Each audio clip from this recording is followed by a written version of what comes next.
Queridos, graça e paz. Eu gostaria de falar com você nesse vídeo sobre um tema muito importante que é o MDA. Muita gente tem me perguntado, pastor, por que o senhor não gravou nenhum vídeo ainda falando sobre o MDA? O que é o MDA? E eu quero aproveitar essa oportunidade porque muitos amigos falam comigo e perguntam, Gleison, como é que você é um pastor reformado, um pastor batista de renovação?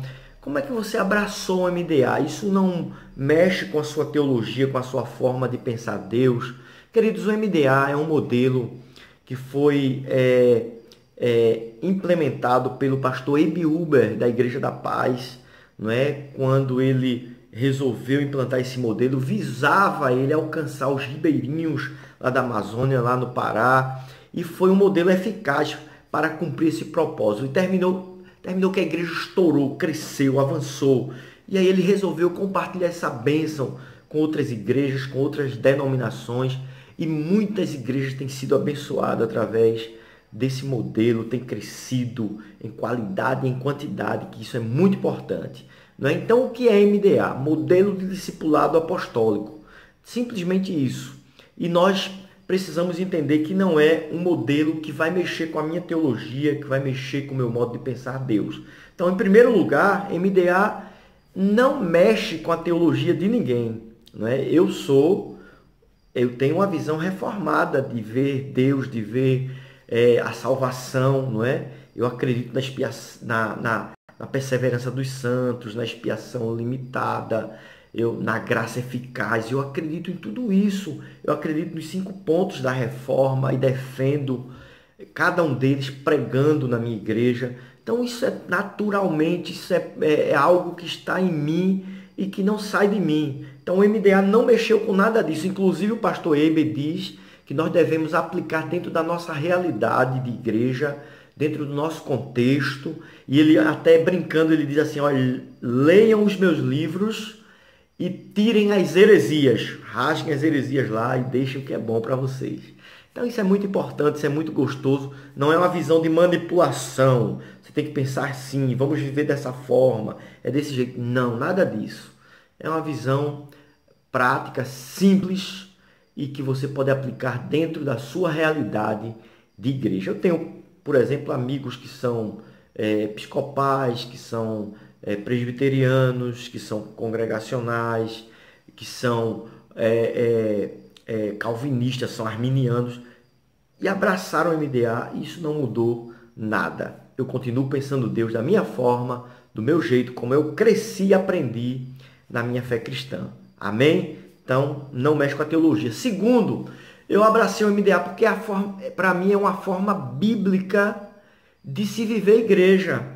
Igreja em células, está lá, queridos, em Atos 2. A igreja vivia em células, perseveravam na doutrina dos apóstolos, na comunhão, no partir do pão, nas orações. Pensa que aquilo ali era no templo, não era nas casas. Eram nas casas que eles faziam isso. Não é? Se você observar, o primeiro templo cristão veio no 4º século depois de Cristo, com Santa Helena, mãe de Constantino, que mandou construir o primeiro templo cristão. Então, por quase 400 anos, a igreja cristã, ela se reuniu somente nas casas. Então, nós vivemos isso. O templo é para a nossa grande reunião, nossa celebração, não é? É muito importante o templo, logicamente. Lá nós temos a nossa escola ministerial, lá nós temos o nosso Tadel, que é um culto de doutrina com aplicações práticas na realidade cristã. Porque às vezes nós estávamos no culto de doutrina aprendendo sobre quem foi a mulher de Caim, aprendendo sobre sexo dos anjos, aprendendo sobre a queda de Lúcifer, aprendendo sobre um monte de coisa, e isso não trazia nenhum resultado prático para a vida das pessoas. Não restaurava casamento, não curava o caráter de ninguém, não desafiava ninguém a uma prática cristã.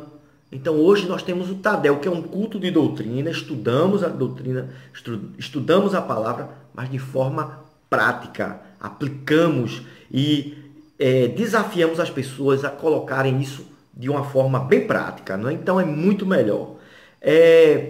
Terceiro, eu abracei o MDA porque é a melhor maneira de exercer aquilo que Lutero tanto defendeu. O que foi isso? O sacerdócio universal de todo crente, não é? Então, nós precisamos exercitar isso.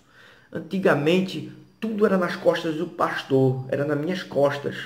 Aconselhamento, discipulado, treinamento, visitas, tudo. Hoje não, hoje eu ensino que cada crente pode ser um sacerdote, pode exercitar seus dons, pode visitar, pode discipular, pode orar, pode expulsar demônios, não é? Então, isso é fantástico. O meu ministério ficou leve. Isso não é terceirizar o ministério, não, como muitos advogam, não. Isso é colocar aquilo que o grande reformador Lutero defendeu em prática. Aquilo que Pedro fala. Não é o sacerdócio real. Então tem que colocar os crentes para exercitarem o seu sacerdócio. Então hoje é muito comum vocês chegarem na minha igreja, na nossa igreja, e ver crente orando um pelo outro, impondo as mãos, ministrando, intercedendo e praticando o discipulado um a um. Que coisa maravilhosa. Em quarto lugar, eu abracei o MDA porque é uma maneira muito gostosa de cuidado. Agora, o crente, uma pessoa quando se converte em nossa igreja, já é automaticamente acompanhada, já é amparada, já é direcionada a uma célula, onde lá vai ser discipulado, vai ser tratado, vai ser cuidado. E agora paramos de estar perdendo. Antigamente a nossa igreja era como uma rodoviária, passava muita gente, mas ninguém ficava. Ou só ficava aquele grupo. De 10 ficava 1, de 100 ficava 5, 10. Não é? Hoje é mais difícil. Quando as pessoas entram, elas são levadas a se comprometer por causa do discipulado um a um cuidando do outro. Que coisa maravilhosa. E outra coisa, queridos, eu como pastor, eu preciso muito de cuidado. E hoje eu tenho um discipulador. O meu discipulador tem outro discipulador. E nós vamos dividindo as cargas. Eu tenho a quem recorrer para receber oração, não é, para ser aconselhado. Cada um da igreja também que vivencia isso tem a quem recorrer, tem por quem ser amparado, direcionado. Que coisa maravilhosa é o discipulado um a um. E se você olhar na Bíblia, do Velho ao Novo Testamento, isso é uma prática real de cuidado, não é? De um cuidando do outro. Então precisamos praticar o discipulado um a um. E em quinto lugar, esse modelo do MDA é um modelo maravilhoso porque ele traz crescimento quantitativo e qualitativo para a igreja, não é? Olha, eu quero dizer uma coisa aqui a você. Antigamente, eu via muita gente dizendo assim, o que importa é a qualidade, não a quantidade. Mas, queridos, você já observou que tudo que tem qualidade vai desembocar em quantidade? Tudo que tem vida cresce. Isso é uma grande realidade, amados. Eu vou dizer uma coisa aqui a você. Você não fica feliz quando a sua igreja está cheia? Quando o templo está repleto de gente? Você não fica feliz com isso? Quando tem uma festividade na sua igreja, que a igreja está lotada, bonita, muita gente adorando a Deus?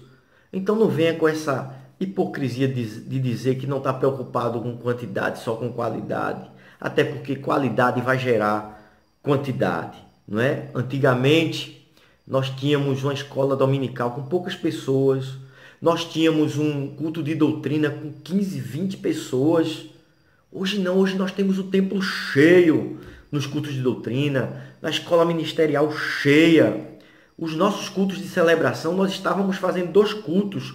Resolvemos comprar mais cadeiras e agora estamos fazendo um culto só, mas já não está dando. Sabe por quê? Porque a qualidade está gerando quantidade, não é? Está gerando quantidade. Quando Jesus diz assim, ide e fazer discípulos, ele está falando de qualidade. Não é para fazer convertido, não é para fazer neófito, não é para fazer alguém que defende uma doutrina, alguma coisa, não é para fundar a igreja, é para fazer discípulos. Discípulos. A grande comissão, ela é desafiada a fazer discípulos. Isso fala de qualidade. Mas quando ele diz de todas as nações, ele está falando de quantidade. Precisamos crescer, avançar. Nós temos o objetivo de ter uma célula em cada rua de Ribeirão. Um dia nós vamos alcançar esse objetivo, esse é o nosso alvo, ter uma célula em cada rua da nossa cidade. Então, queridos, é, essa visão ela trouxe crescimento. Hoje você vê criança orando na nossa igreja, adolescentes ministrando, batizados no Espírito Santo, falando em línguas, intercedendo. Você vai ver os irmãos orando não só no templo, mas em casa, nas casas, ministrando uns aos outros. Não é? Isso, a qualidade que trouxe, cada um discipulando um ao outro. Não é? Você vai ver gente com 3, 4 meses de igreja já cuidando de vidas. E esse foi o objetivo de Jesus, cuidar de vidas. E esse deve ser o nosso objetivo. Amém? Queridos, eu quero dizer que depois do MDA, eu não me tornei um super espiritual, como outras visões fizeram no passado e trouxeram racha, trouxeram tudo. Eu não me tornei um hiper espiritual, nem minha igreja se tornou melhor, mais magnífica, mais crente do que todos. Não, nada disso. Agora, eu quero lhe dizer que é uma visão relevante. Você vai ver mais amor, as pessoas se importando mais com as vidas, as pessoas objetivando o discipulado, o crescimento, o envolvimento, a comunhão. É uma visão muito de Deus, muito abençoada. E essa é a visão que eu abracei. É uma visão que eu conheci lá em Floripa, numa convenção, na nossa convenção, através de uma reunião da Ordem Nacional. O pastor me apresentou essa visão. Eu trouxe para a minha igreja. E Deus só tem nos abençoado. Amém? Que Deus abençoe sua vida.